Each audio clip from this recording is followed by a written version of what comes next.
Let me introduce Dan Kinney over here as co-president of Full Bloom Digital here in Canby. He provides business, social, mobile, local, and branding solutions, along with his co-president over here, Mr. Mallory Gwynn. Dan is a proud father of 4 children, 3 boys and 1 girl, ages 16, 13, 6, and 4, so he has his hands full. Thank you for being here tonight.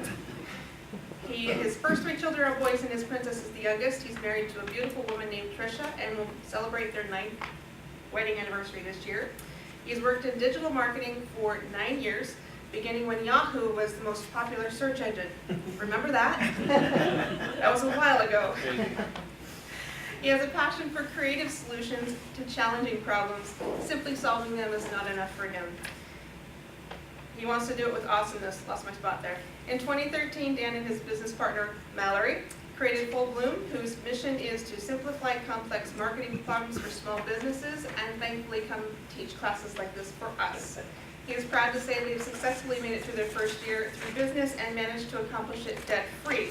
And apparently Mallory would like to do a second introduction for Dan, so let me welcome Mallory for the second intro.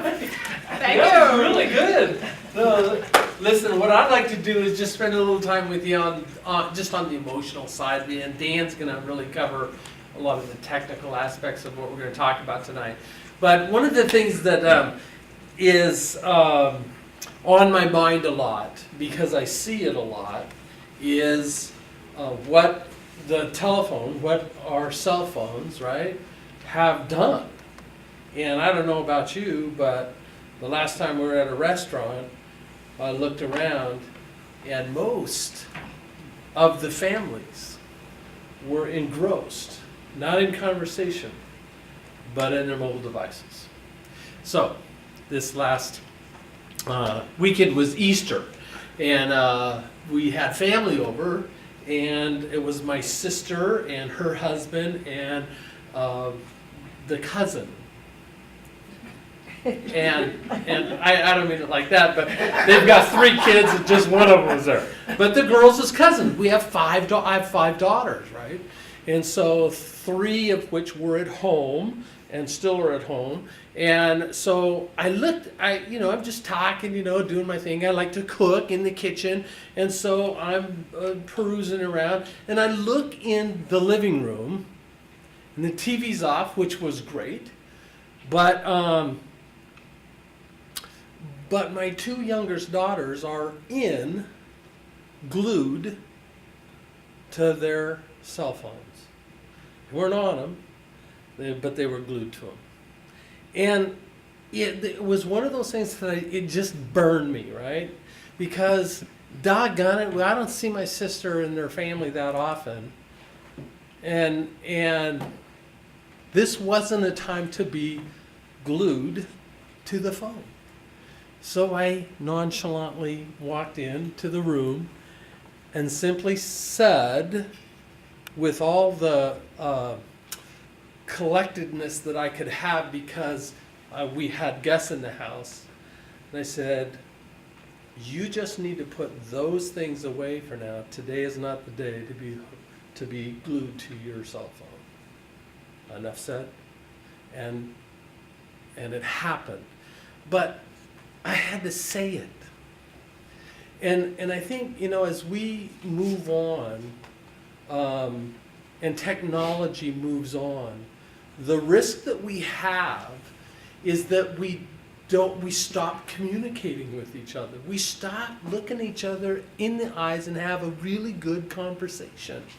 And for a parent of 5 daughters, I'm concerned about that. It's a double-edged sword right now. One edge of that sword is that the sheer level of non-communication that goes on. In other words, Dan's going to talk about some of the technologies, but some of the newer platforms like Vine, it's just one way. There's no communication back. It's just one way.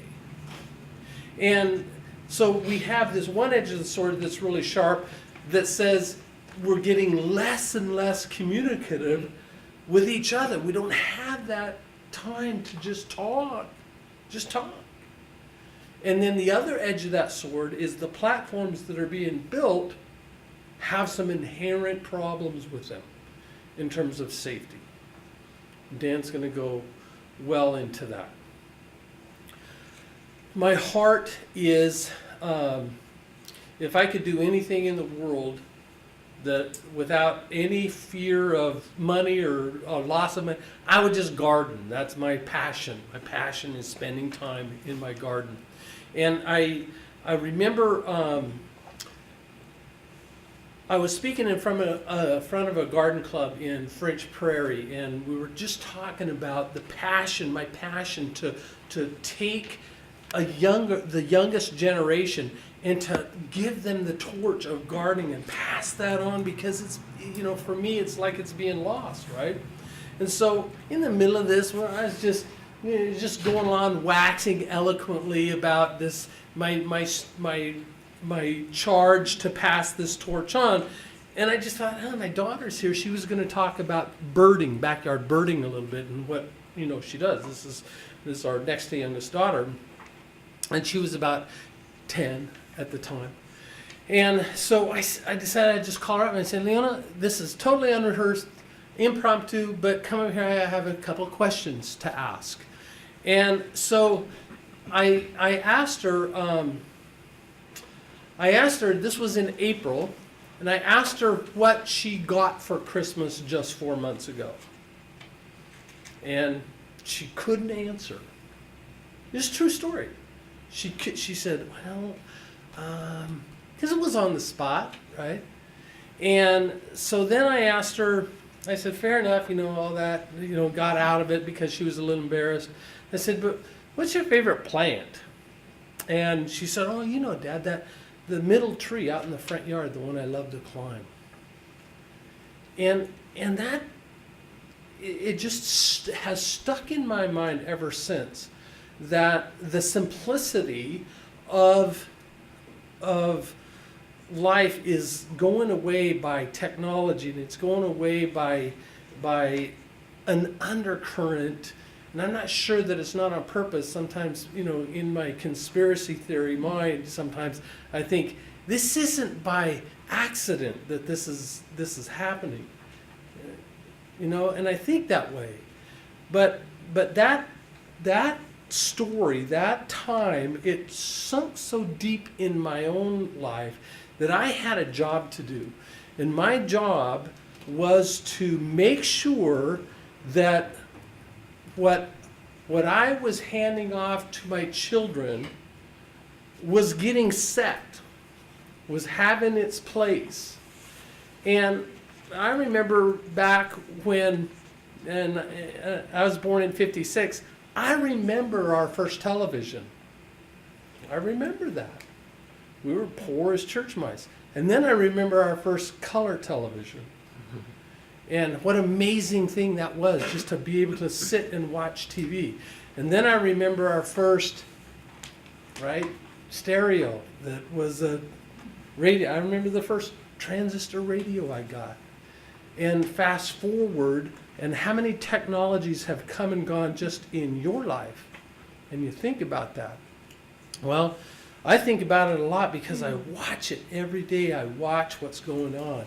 And as much as there's some really good things about the platforms that we know, Facebook and Twitter and the internet and some of the other platforms, they're inanimate. They're not good or bad inherently, but it's what people do with those things that put that into them, right? So you can do really great things on the internet, but it can be really nasty things on the internet, right? I mean, it's both ways. So when we look at the technology and we look at teens per se, I mean, as a cross section of demographic, we have to look and we have to observe and watch exactly what they're doing. And when you observe what they're doing, then you learn something about the culture that we live in and what and how that culture is evolving. And it's not necessarily a good evolution. Because what I want most of all is to have a voice to be able to speak into my children. And when I observe and their time is spent, having a lot of likes and friends on social media that really aren't really likes and friends. They're not friends. How many friends do you have in your lifetime? Maybe one or two? But if it's up to Facebook, you've got hundreds, right? And it's a misnomer. And it really is a misnomer because those friends aren't really friends. I got a couple friends that I trust and rely on in bad times and good times.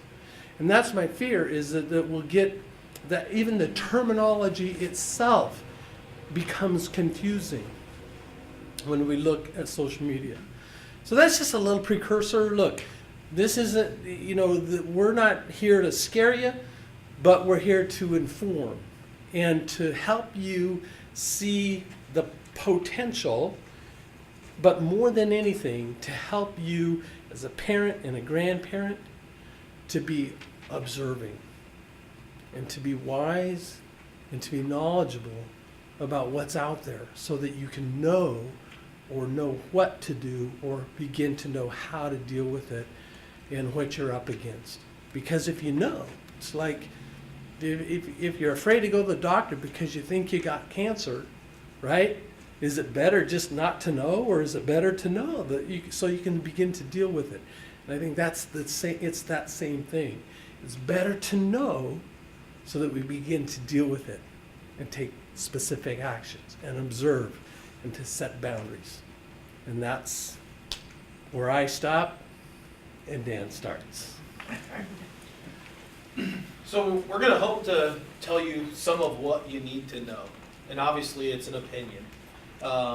So a lot of the things I'm going to tell you, some of it's based on opinion, some of it's based on actual numbers.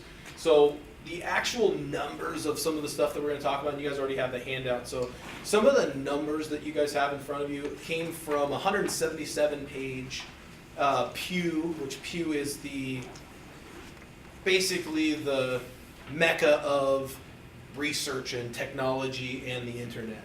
So most of the numbers that I'm going to pull from, and I've cited the sources at the bottom of the PowerPoint, we'll also make that available to you so you can have clickable links if you want to read all 177 pages, which I have a couple of times. It's actually pretty enlightening. I mean, it sounds pretty boring, but it's if you have teenagers at all, you'll want to read it, for sure. Or grandchildren, or whatever the case may be, you'll want to read it. I preface that with saying teens, when we say teens, from the research, some of the numbers, they classify 12-year-olds as teenagers. And I think one of the reasons why you need to know that is because they fly under the radar, but they estimate, now this is an estimate based on what they find when they actually are able to audit. They find that most 12-year-olds are on social media in larger numbers than the actual legal 13-year-old. That's the cutoff age for most social media. So we'll get into that. So that's just kind of to give you a basis of the numbers. So this probably goes without saying, but teens are not using computers. So I kind of want to set the stage there, is that we're not talking so much about when they sit down at the computer and they do their homework or whatever they're doing nowadays. In our home, we have a 16 and a 13-year-old. They got laptops for Christmas 3 years ago, and I think I see them use them maybe a handful of times because they have a computer in their pocket every day. So that laptop really isn't that cool anymore. So by the numbers, 74% of all teenagers are mobile internet users. So 3/4 of all of our children, grandchildren, are using their phone to access the internet, or someone else's phone for that matter. Probably even more shocking to me a little bit is that 25% of them are using a tablet. So in our home, our teenagers don't have a tablet because they're $500, but they don't have a tablet computer. But they are using their parents' computer. My wife has an iPad, and our younger children even use the iPad. So I think that's important because most people think, well, if you stop the cell phones, then it'll stop the use. Well, my son goes to a rural school out in Canby. Well, I guess it's sort of in Canby. It's called 91 School. It's very rural, it's small, kindergartners all the way to 8th graders. Every one of the 8th graders in that school has an iPad every day. That's how they do their schoolwork. So if they're not using it at home, they're using it at school. If they're not using it at school, they're using it with friends or family members or that kind of thing. By comparison, 55% of adults are mobile internet users. So, and this is a fairly small group, but we could get a gauge from, I still prefer to access the internet, even I'm 35 years old, on a computer. Because I stay on my phone a lot, but if I had my preference, it would be a computer. But the computer takes a while to boot up and all those things. So you already start to see a disparity here from a division that's happening amongst teenagers and parents is we grew up in a different time, in a different era, and we access slower technology, if you will, than our children are. So there's a divide that's starting to happen because we're waiting for the computer to boot up and they've already done 10 status updates on their Twitter page. If you're with me on that. So that's kind of the premise of this in terms of the divide. Obviously, probably not shocking to most of you, how most teenagers are communicating online is through social media. A brief, this isn't in there, but a brief study that was done on what kids search for on the internet was kind of shocking to me is they don't search a lot. Meaning they don't go to Google and look for something that much anymore. Which is kind of my era was, well, just Google it. Everybody said, well, Google it, Google it. They're not. They're communicating through social media. When they have a question, they're actually 6 times more likely to ask somebody on a social media network a question than they are to ask Google. Pretty shocked. It was shocking to me because I just Google everything. Like, is my wife mad at me? Google. Just kidding. Usually no. 91% of them post a photo of themselves. Think about this. So, a photo of your child or your grandchild, they're posting, when they're on their phone, more than likely, 9 out of 10 times, it's a photo of themselves. Even worse if it's a photo of you or someone in your family because they're like, hey, look what my mom was wearing or something like that. But most of the times it's a photo of themselves. So we'll wrap that back around here in a second. But 71% of them are posting their school name. So hopefully you guys kind of see where I'm going with this in terms of the level of privacy that our children have. They're posting their school, their photo, where they live. I mean, 70% of them are posting the actual town that they live in. Now, we're not talking about geotagging and a whole bunch of other technical stuff that happens as well with those photos, but we're talking about just simply telling people where they live. This 71%, what was really interesting about this data is it wasn't just that they were putting it in their status or in their profile. So on social media, you always create a profile. That's the first thing that you do when you get on social media. This is being actually posted as a status update. Going to the Canby movie theater, for example. That's giving someone your location. Inadvertently, perhaps, but it's giving them your location. 53% of them post their email address. Now I realize that for some of you, that may not be shocking, so what? What happens through an email address? Well, if you've gotten an email address recently, they acquire certain pieces of information about you when you create an email address. Your name, sometimes even your address, your physical address. It may not be required, but they ask for it. Some of us inadvertently just put it in there. So to acquire an email address, thankfully Canby Telecom doesn't ask for your address to get an email address. But Gmail, some of the other companies, they want to know data. They want to get data, so they ask those things. Your location, your telephone number. Nowadays, cell phone or Facebook requires a cell phone number. So, just give you some of that. 20% post their actual cell phone number. And again, this isn't in the actual profile of who they are online, where their photos and all that stuff goes. This is, they're posting it out there. Hey, somebody text me. My 13-year-old, constantly. Somebody text me. And he's posting his phone number on social media. I'm going to go back to the photo for just a second. True story, my 16-year-old, he's 16 now. When he's 15, he got his learner's permit, right? Really exciting day for him.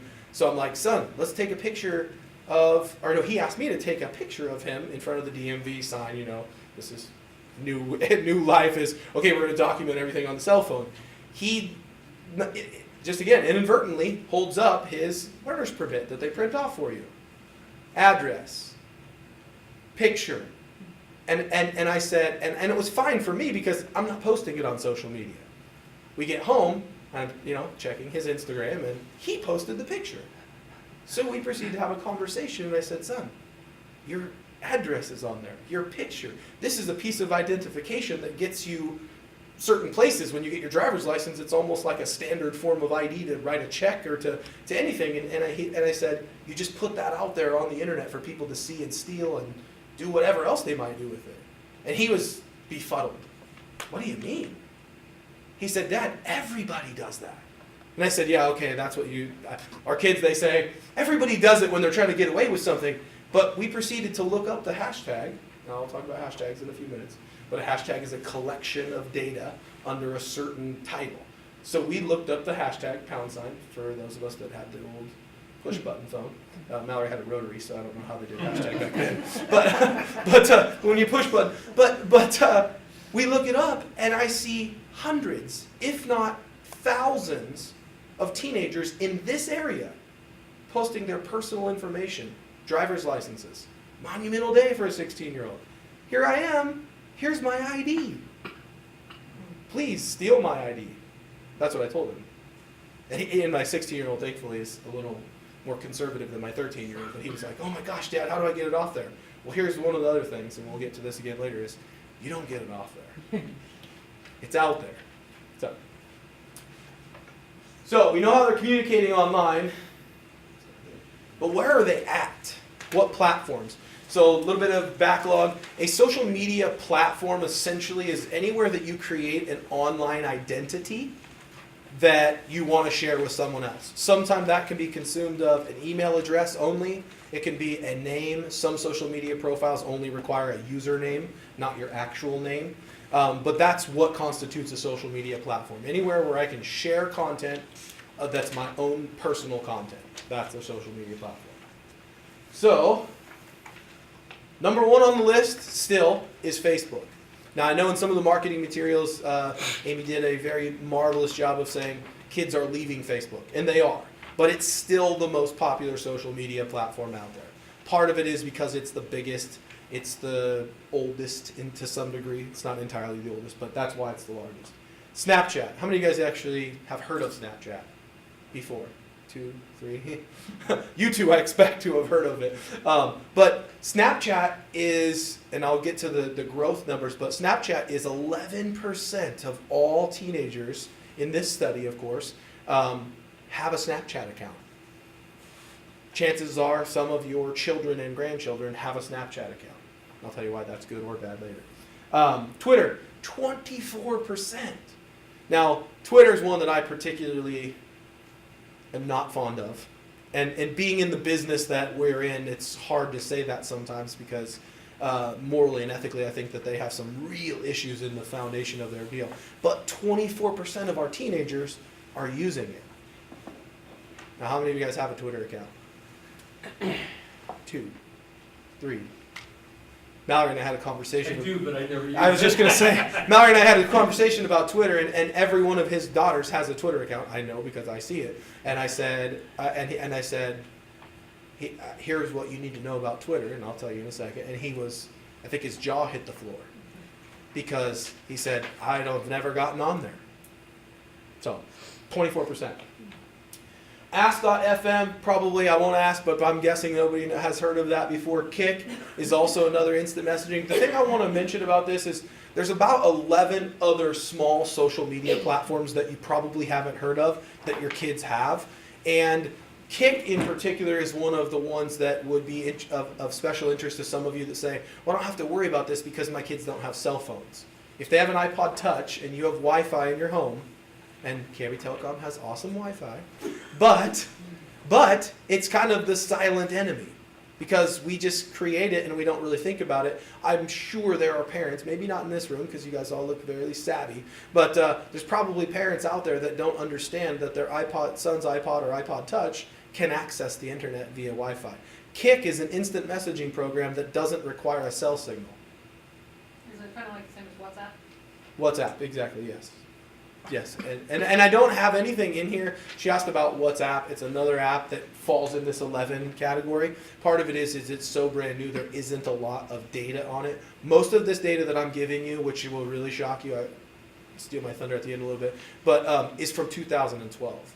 We don't have 2013 numbers. So when I say 24% of teenagers are Twitter users, the reality is, I'm guessing, if I was estimating, that's probably closer to 35% now, based on the growth rate. It's pretty large. Okay? Let's look at some growth. Facebook is down 16% in 2012. I'm guessing that number is much higher now. But most of the kids are getting off of Facebook because their grandparents are getting on Facebook. And everybody thinks it's the parents, but it's not. The largest growing demographic on Facebook right now, Facebook users, is women over 50 years old. That's the largest growing population of Facebook numbers. And so kids are leaving. Grandma's on Facebook, it's not cool anymore. It's just not. And I don't mean that rudely to grandmas, but it's just not cool. You know? When your grandma has a cell phone, now you have to have some other phone. And you see this with cell phones, where cell phones used to get smaller and smaller and smaller, and you were only cool if you had a small cell phone. Now they're getting bigger and bigger and bigger again. It's because, well, if grandma has a small cell phone, then I have to have a bigger one. And we're just changing. It's a side note, but... So Snapchat is up 10%. And again, I would estimate that at the growth rate, this is probably closer to 20% of users in 2013, and it's up 10% from in 2012, which is startling, just the growth rate of that. Twitter is again, and I'm very clear about my beliefs in Twitter, but 14% in 2013. You can attribute Facebook's down 16% to Twitter's up 14%, because a lot of teenagers weren't using Twitter, but when grandparents and parents started getting on Facebook, they went to Twitter. And in this study by Pew Research, they actually said that in there. They did a smaller focus group of the kids that they interviewed, and they asked them, why did you get on Twitter?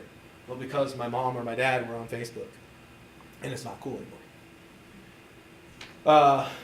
This is probably the single piece of scariest information is Ask.fm. If you knew about it or you didn't know about it, I'm assuming that most people didn't because it fits my presentation better. But if you didn't know about these smaller other applications and the 9 others that I didn't mention on there, that's probably the most scariest because they are up 20%. So kids are leaving the mainstream app like Facebook, and they're going to these unknown apps. Now, we are an app developer, so I'm here to tell you that not everybody that creates an app has a moral compass.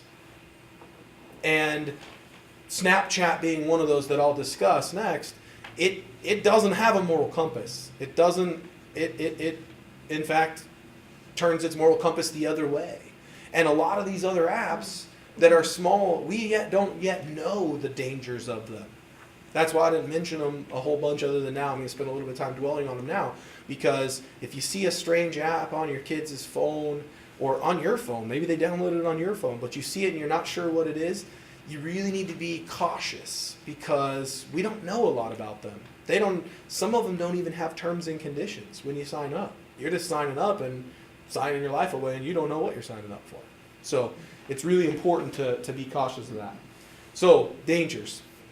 Well, number one is pornography. At least for me, I have 2 teenage boys. That's the number one fear that my wife and I have. 75% or 70% of 15 to 17-year-olds. Now, luckily, for those of us that have younger teenagers as well, the pornography numbers are still pretty low for the 12 to 14-year-olds. And I'm not sure what to attribute that to, but 15 to 17-year-old internet users have accidentally viewed pornography.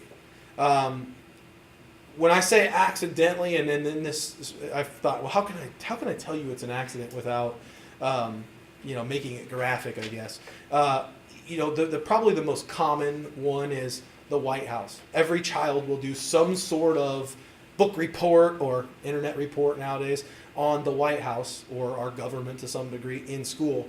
And the White House, a simple Google search for the White House anymore doesn't bring up the White House in Washington, D.C. So when we say accidentally, people in the pornography industry are doing everything in their power that they can to trick people into finding their material. And they are using social media nowadays more than ever to get there, to get them. Identity theft. We talked about photos. We talked about driver's licenses. I can't tell you how many photos of maybe even your own children or your neighbor's children that are taking pictures in front of their home with their physical address or the street sign or things like that. 92% of teens post their real name, their photo, their actual city that they live in. Those 3 pieces of information and a nice Photoshop program, and we can create driver's licenses all day long.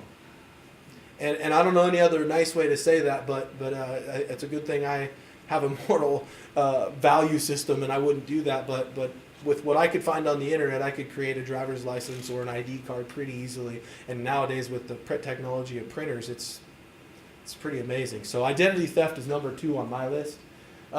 Harassment and bullying. I'm really shocked at this number.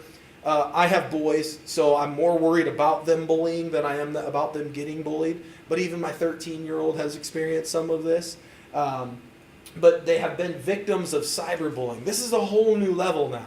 It used to be, I guess in Mallory's day, back in those days, they bare-knuckled. But I mean, it used to be they have a problem, there was an argument or there was a natural writing of the system that solved that. Nowadays, they take to anonymity and they do cyberbullying and they gang up and there's groups that happen. And a third of our grandchildren, have had this happen to them and we may not even know. It was happening to our own son and we didn't know. We just had no idea. Both on the internet and at school. Sexting. This is not an easy one to talk about, but there's a sense of voyeurism from technology and mobile applications, and kids are getting more bold with the types of things that they say. So 91% of children post a photo of themselves, but what we don't know is how many of them are wearing clothes when they post that photo. This is a version of sexting, which is, I don't even know how to describe it politely, so we'll just leave it at that. But basically, teens have sent or posted sexually suggestive emails or text messages. That's just emails and text messages. Because some of the anonymity of these apps, they won't track the data. They won't track how many uncomfortable photos, we'll say, have been posted. They won't give us that information. They won't tell us because that would compromise their anonymity of their application. So that's just emails and text messages that can be monitored, if you will. Number 5 has to be predators. This number really scared me. Even having boys, I do have a little girl, but she's 4 and she'll be in a closet and never have a phone. I don't know yet. I don't have a plan yet. I still have some years to plan for the security of that. But 65% of online sex offenders use the victim's social networking site to gain home and school information about their victims. If you have kids and you do get nothing out of this class, nothing other than have a conversation with them about the types of things that they post. Because this scared me probably more than any of the others is boys or girls, the predators are out there. They didn't go anywhere. Just the internet gave them more access to our life, more access to our home, more access to our kids. I'll keep going on that. So, some of this is opinion. I did cite my sources at the bottom, and you can look through them, but a lot of when you say, well, what's dangerous and what's good, it is opinion. There is a lot of opinion that goes into that. I'm going to give you some of my own opinion. I'll back it up with some facts and some figures, but these are the social platforms that I think you have to watch out for. I mentioned Twitter. I'm going to come right out of the gate with it. I'll make no bones. I am not a Twitter fan. So... And the number one reason is this. You have it on your flyer there. So this is directly from their terms and conditions. When you sign up for Twitter, you are giving them permission to do these things. We do not, I repeat, do not mediate content, whether that content is an image or text. However, some content is not permissible by law. A direct contradiction in itself already. If you're not mediating content, then how do you know what's permissible by law and what's not? This social network we've entrusted our children to that contradicts themselves in their very statement. This is their statement on pornography. You may not use obscene or pornographic images in either your profile photo, header photo, or user background. Let's take it on the surface for a second. Okay, so, sounds nice, but you don't mediate content. So already we have a contradiction, again, of then what do you do about it? A simple Twitter search, and I told Amy I tuned this down a little bit, because a simple Twitter search for a body part, you pick your body part, doesn't matter, you're going to get inappropriate photos everywhere. Go one step further and you pick an inappropriate body part perhaps on a Twitter search, and you're going to end up with videos. Not just pictures. Porn stars, I assume everybody knows what that is, have Twitter pages. In fact, it's one of the most common ways that they interact with their fan base is Twitter. And I can tell you that they have no qualms about being exposed on the internet. So in those profile photos, header photos, they aren't closed. And Twitter's not doing anything about it. Now, I don't want to scare you and have you go home and say, give me your phone, you're not going on Twitter. That's not the point. But you need to know that. You need to know that it's very easy for them to accidentally stumble upon that. Because kids do searches for all kinds of things. When you do a search on Twitter, it's an all-inclusive search. So when I search for anything on Twitter, if I search for, we were talking about something else, but if I search for anybody, a name or whatever, it's going to search people, it's going to search businesses, it's also going to search pictures, it's always also going to search content. So even if somebody mentioned that word, it brings all of those pieces of content right to the search platform. So there's no way to stop it. Now I will say there is a parental filter. So it works and sometimes it works and sometimes it doesn't work. So again, we're trusting our teenagers, 12-year-olds, to their technology, and we've already noticed a contradiction in their own terms and conditions that would lead us to believe we shouldn't, perhaps. Again, my opinion, but Ask.fm. If you have a child that has been bullied or is bullied or anything of that sort, Ask.fm is kind of the culprit of a lot of these things. Some of you probably don't even know what Ask.fm is.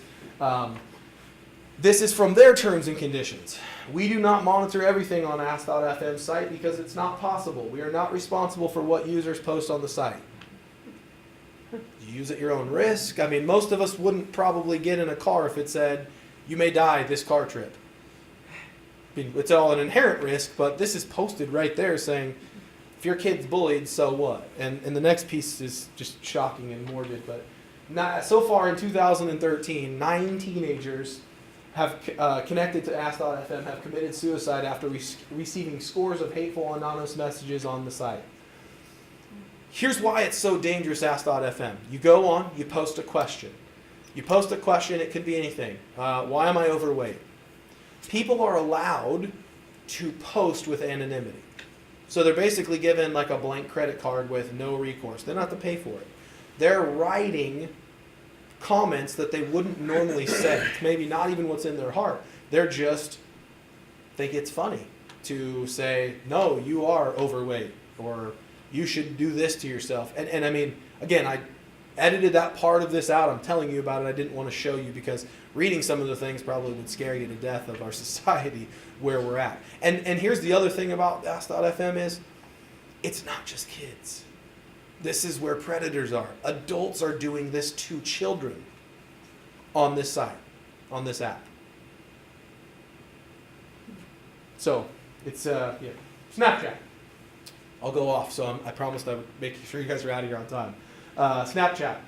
This is pretty much referred to as the sexting app, and here's why. Snapchat has a diminishing image. So if I take an image of something, no matter what it is, I get to pre-select an amount of time before that app or before that picture expires and nobody can see it. Right? Wrong. It does. They collect those images. They collect that data. My son and I had an argument about this last night. I said, listen, I learned some things about Snapchat, and you and I are going to have a talk.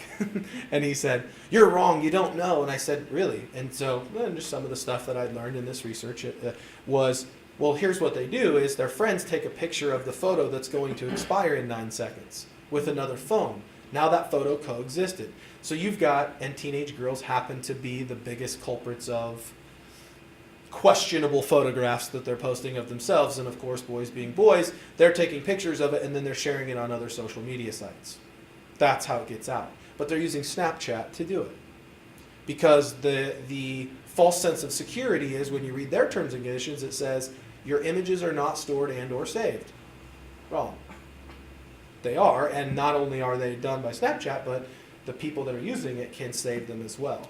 You are allowed to take a screenshot of that picture from your app, but it only if you get permission from the sender. So again, another vote of false sense of security, because kids are taking these pictures and they're thinking, well, they'll never save it unless I let them have permission to. But that's not the case, because another phone nearby, snap the picture, now it's out there. And I kind of just mentioned that it can be captured by screenshot method or another mobile device taking that picture. These are the most talked about apps. If you Google anything negative about social media, these are the ones that you're going to find. These are the 3. There are others, and there are worse ones. We've got WhatsApp, as has been mentioned. Kik is another one, Ask.fm. I just didn't have enough time to talk about all the dangers, and I didn't want to just be negative, because I think there's some really good things that come from social media as well. But as a marketer that is helping business market their products and services through social media to you guys, the users, I think it's important that we can't, these apps we don't use for marketing. Twitter has an ad profile, but a lot of the content and things like that is marketable to the users. So we're able to market products and services to the users based on what you do on the app. That being said, if your teenager is posting things on some of these sites that would be quote-unquote questionable content, there are other marketers that will use that information to their advantage for their propaganda or their pornography or their cannabis or whatever they are spreading. So, and you just need to know that. I think you need to know that. So what are the best social networking sites? Again, a lot of a matter of opinion here, right? But I'll give you my opinion and you can like it or not. Instagram. I think Instagram's really good. One of the reasons why is because a lot of the parents are on there. A lot of the parents are on there, and you're starting to see some grandparents trickle through to Instagram because it's kind of cool and I can take my photo and they're posting on there. Here's some of the bulleted points. Content is very well monitored on Instagram. You would have to search very hard to find some nudity there, for example. They do a pretty good job. Not to say that people don't get it through, but they do a pretty good job internally of monitoring their content. Now, where you get, in their terms and conditions, it states that nudity is not allowed, and they're pretty good at monitoring it. Sometimes you get the quote-unquote, it's art, not nudity kind of stuff, where people are saying, well, it's art, I'm wearing body paint, or whatever the case may be. But you're never going to see full frontal nudity on there. So give you some rest assured. It's really easy to block and report users. So if you do have an offender, or your child has a kid that's bullying them or posting things bad about them or whatever, it's really easy to block and report, and they do a good job of acting swiftly, better than other social media. Monitoring of the content is really simple, and I'm going to get to my follow-up to this is kind of what can you guys do to kind of aid yourself in the war that we're in. But monitoring it is pretty simple from a parent or a grandparent's perspective. Facebook. One of the reasons why, obviously, with Facebook is good is because many of you probably are on there. When I said Snapchat, some of you guys were like, what's he talking about? But you've probably heard of Facebook. You've probably seen Facebook. Maybe you've logged in a couple of times. So that, by that sheer nature, makes it safer. If when our kids are in the same room with us, they probably are on better behavior than when they're out with their friends and they don't have any parental supervision. So that makes it safer. Facebook content on Facebook is decently monitored. Not as heavily. Now, Facebook owns Instagram. So there becomes a weird thing here, but I guess it's like one division of the company and the other. But the Facebook content isn't as well monitored. And I think that's probably just because they have 70 billion users and the sheer amount of content. The thing you do need to know about Facebook is the content doesn't go anywhere. It will constantly be there. Even if you delete your page, it's still there. They hold it. And if you need any evidence of that, you can drive to Prineville if you're wanting to take a drive and see that they have a data center that stores all your pictures. You can be like, yeah, my pictures are over there in that building. And they have 4 or 5 of those, I think, throughout California and Oregon that are massive data centers. They hold them. I don't know why. They spend hundreds, if not hundreds of thousands of dollars every month to store our data. I don't know what they're doing with it, but they store it. That sounds really scary, huh? This is a good one, but this is really scary. Just need to know. You do have a decision to friend or not friend. You also can block and report. So for me, I have a crazy cousin. She posts all kinds of F this and F that, and that's okay on Facebook, but I don't want to see it, so I can block her, and she doesn't know I blocked her. It's beautiful. So you have a decision to friend or not friend and block. Privacy control settings are really good. I'll get into that as one of the things that you guys can do, but definitely, whatever social media you're letting your teenagers be on, set the privacy controls for sure, because you don't want the general public to be able to see everything. Parents use Facebook, we covered that. Monitoring of teens' content is simple, again, because you're on Facebook, a simple check of your news feed or their timeline, and you can see what they're posting. I'm going to get into that next. Some of these things are things that we exercise in our house. Here's my disclaimer. We're not perfect at this. We have busy lives. We have 4 kids. And so it's not entirely all the time executed, but we do a pretty good job of randomly checking. The first one I put up here is probably the most important, which is, I am your friend and your follower. Sounds a little creepy to your 13-year-old to say, I'm your friend. Of course I'm going to be your friend on Facebook. Of course I'm going to be your follower on Instagram. I'm your friend. I'm your follower. But if you're going to allow, my philosophy is if you're going to allow your child to be on some sort of social media, you should be as well. If you're going to let them watch a TV show, you should let them know what's in that TV program, start to finish. Sometimes we watch programs, we're like, whoa, forgot that was in there. But on Facebook or Instagram, things like that, you should be following them because you're going to know what kind of content they're doing. We audited our 13-year-old's Instagram, and I think at some point he had 489 followers. I see him every day. He doesn't know that many people. Where are these people? They're like mystery friends. We used to be, he had 1 mystery friend as a kid. Now he has 480 mystery friends. And so it's good, but you wouldn't know that if you weren't following him. If you weren't one of his 480 followers, you might not know that. Likewise on Facebook. No technology after 9 p.m. We're lax on this. This one probably is the one that falls by the wayside the most. But I can't remember who it was. One of the kids' teachers during conferences, she said, nothing good happens after 9 p.m. And I thought, that really fits the rule really well. And when I was growing up, and when Mallory was growing up, it was a whole other deal. But when I was growing up, I couldn't call. It was impolite to call after 9 p.m. Now, I'm like, we take our kids' phone at night and it goes on our dresser, and again, not very good about it all the time, but why are you getting a text message at 10:30? Like, where did the politeness go? Now it's okay to wake someone up out of a dead sleep, So taking the technology or setting a time of any time, whatever fits your family best, is a good idea. It's a good practice. Request permission to download. This is one that we don't follow at all, but after doing this, so some of these guidelines are things that my wife's in the room, so I'm looking at her saying, we need to do this. But we can't let our children just download whatever they want. Pretty soon they're playing Angry Birds, and then I'm like, what do you mean you got some zombie hunter game on your phone? What is that thing? We have to be able to set permissions and requirements to say, what is it that you're downloading? What is it you want to download? One good way to do this, and I don't know everybody's situation, but if you have an iTunes account for an Apple device, that's how they download them. use a family iTunes account. You can see all the downloads, and that's a good way to monitor it after the fact. If you have an Android, you can kind of do the same thing. And this is not what the class is about, but there are some settings in there that you can use so you can monitor the downloads. Good idea. But in general, if you just have a general policy of, I want you to ask me before you download something. One of the things that we do in our home is we do regular audits where I would like to see your phone randomly.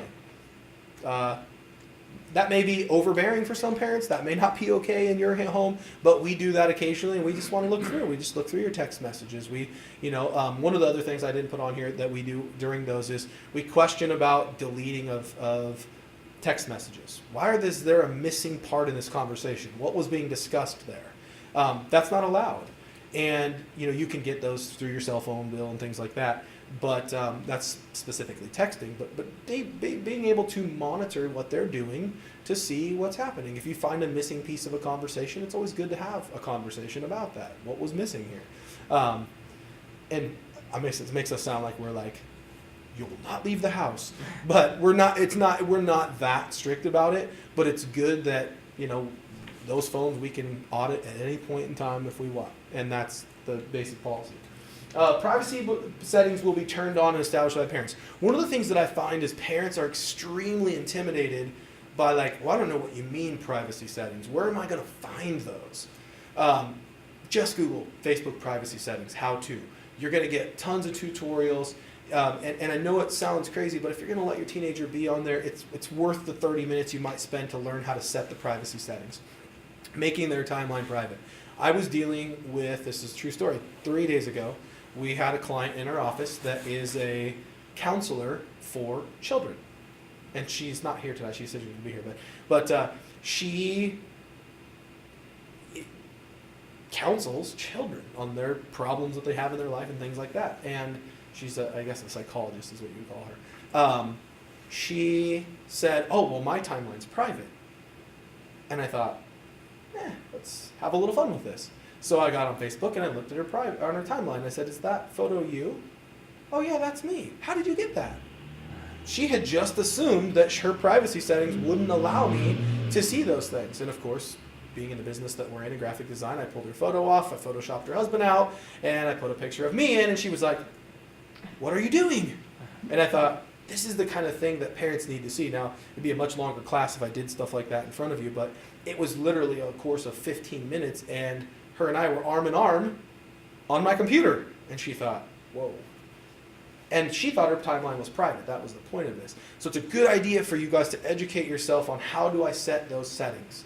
How do I control that? And then I go in and I log in as my child or get on their phone and I set those settings. Because what the study finds and what we found is that most of the teenagers are okay with being open. They don't want to be private. That's not cool. It's cool to be open and have everything out there. But they don't understand Photoshop yet, or they don't understand identity theft or those kinds of things. No drama.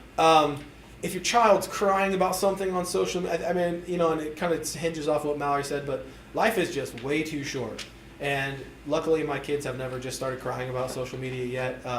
But if they're so engrossed with it that it's bothering them emotionally or physically, that's not what social media is supposed to be about. It's supposed to be fun. It's supposed to be engaging.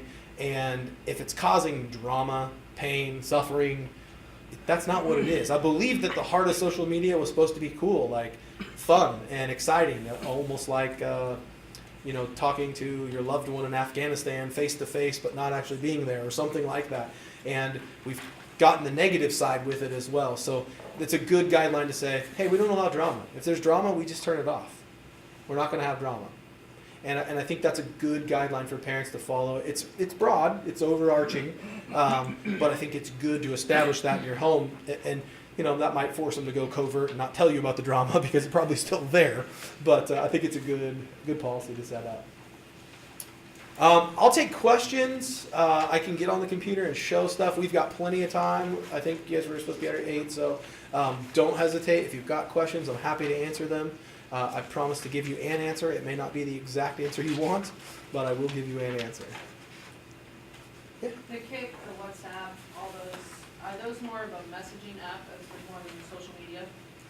They are, there's 11 of them that are significant enough in size. There's another 20 or so that are, have like 1 million users. And it's sad to say that 1 million users would be small, but they're so small that they don't register on the label yet. The generic form of them is messaging. Here's how messaging gets dangerous. Messaging to you and I is like, well, I'm going to send you a text message, pick up some milk after dinner. Or pick up some milk for dinner. Not after dinner, maybe. But the messaging apps now can send videos, can send photos. They're not just messages in the sense of, here's the shopping list kind of thing. So I think that where those messaging apps go south is they're not monitored. And there's so many of them. WhatsApp is another one. WhatsApp was just acquired by Facebook. It's been around. I personally use WhatsApp. I have for about 5 years. Mm-hmm. So. You do? Yeah. Well, WhatsApp, there's not the verdict's still out there because it's not been mainstream. Some of the other ones I didn't discuss, Vine, which is a 6-second or a short, now it was 6 seconds, now apparently they can go 30 seconds, but it's a video app. Tumblr, which is kind of a blog based, it's a little bit deeper content. They all have negative and positives. Again, we would be here all night long if we discussed all of them, but I think in general messaging apps are okay as long as they're being used for its intended purpose. Kik is not a bad one. It's a great product if you don't want your kid to have a cell phone. It's a great way for them to communicate on Wi-Fi to their other friends. But some of it is they're not really researching the numbers. I like to give you numbers, but so I'm not really sure all the negative ways in which it can be abused yet, nor have we probably seen all of those yet in terms of messaging apps. But we've had some personal experience with, I think, Ask, right? Ask.fm.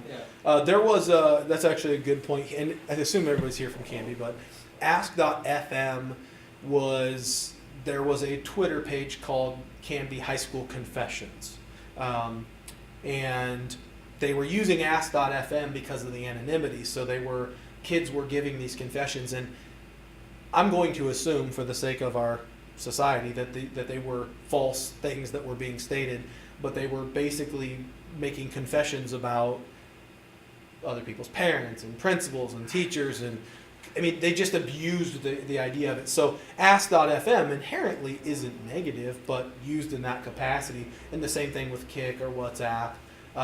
WhatsApp does a better job of monitoring than some. Like Kik has no monitoring whatsoever. You could threaten the president probably and not get caught on Kik. I mean, it's really that loose.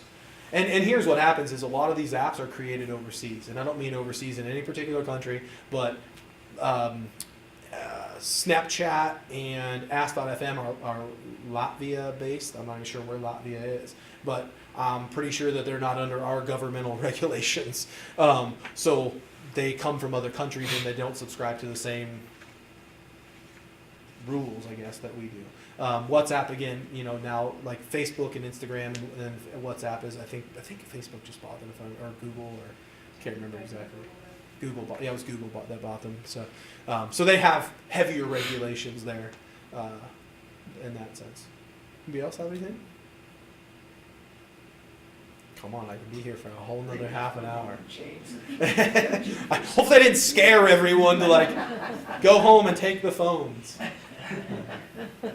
What prevents the kids from going in and changing their privacy settings? Good or bad parenting?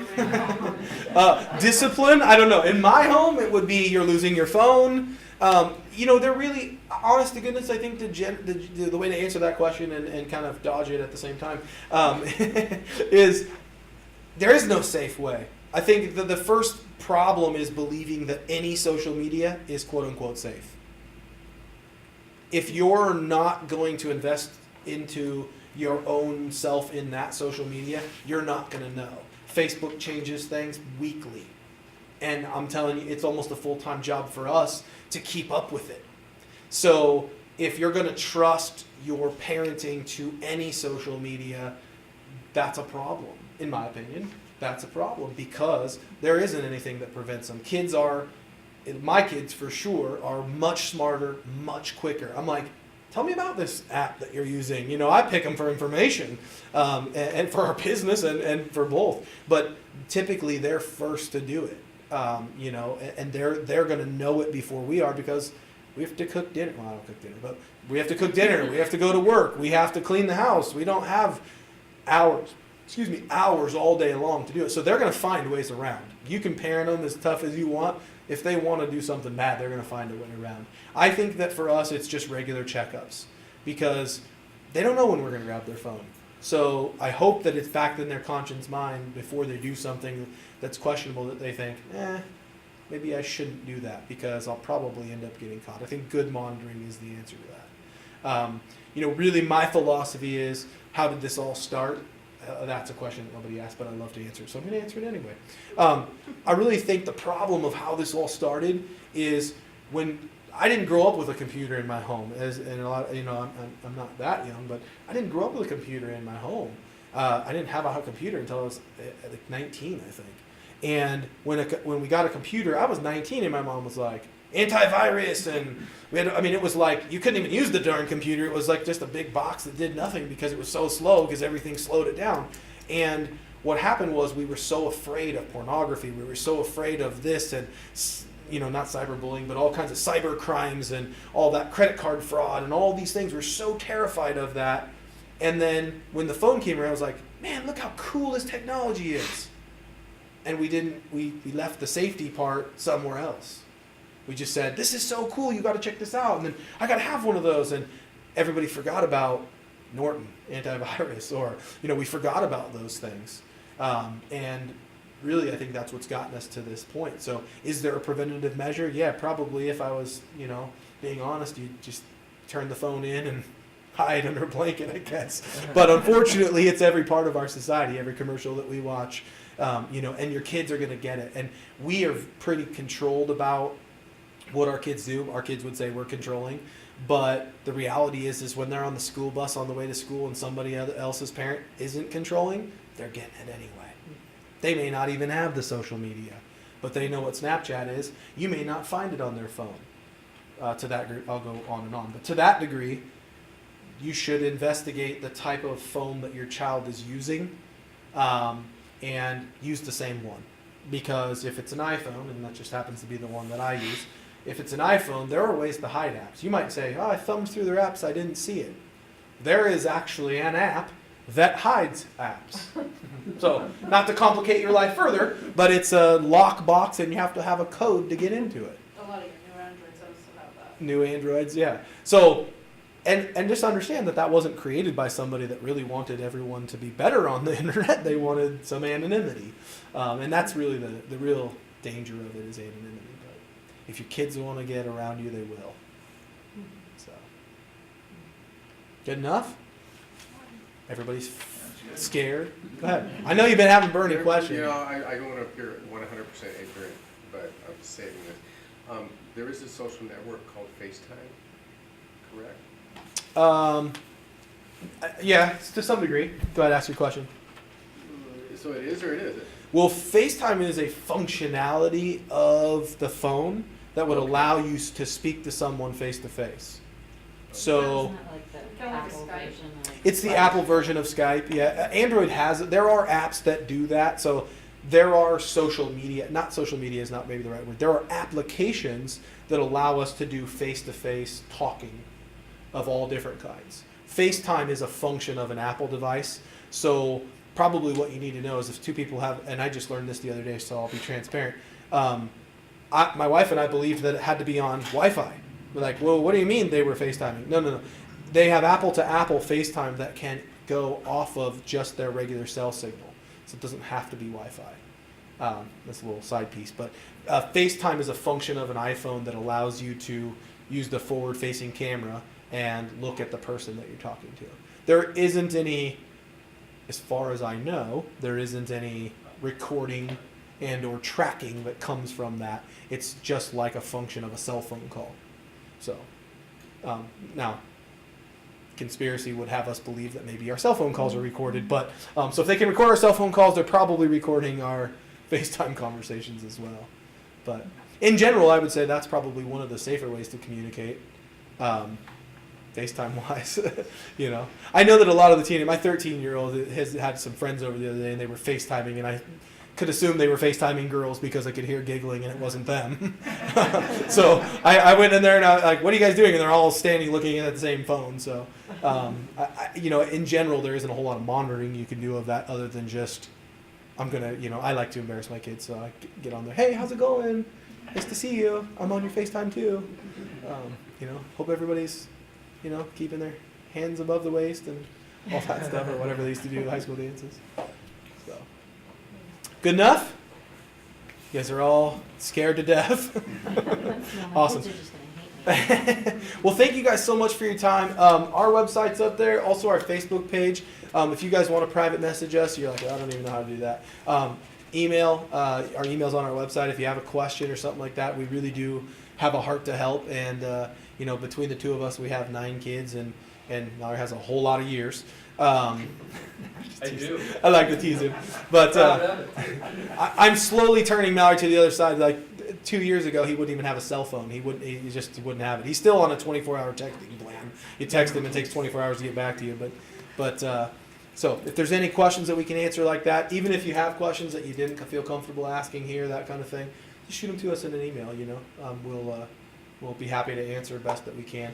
If you guys want the resources that are on the bottom, I know that she's going to wrap up, but the resources, the Pew Research Guide, that's a PDF, 177 pages. So we can make sure that those are available to you as well. We'll put them online. So thank you guys so much for being here, and thank you for your time. Thanks for letting me stare at you.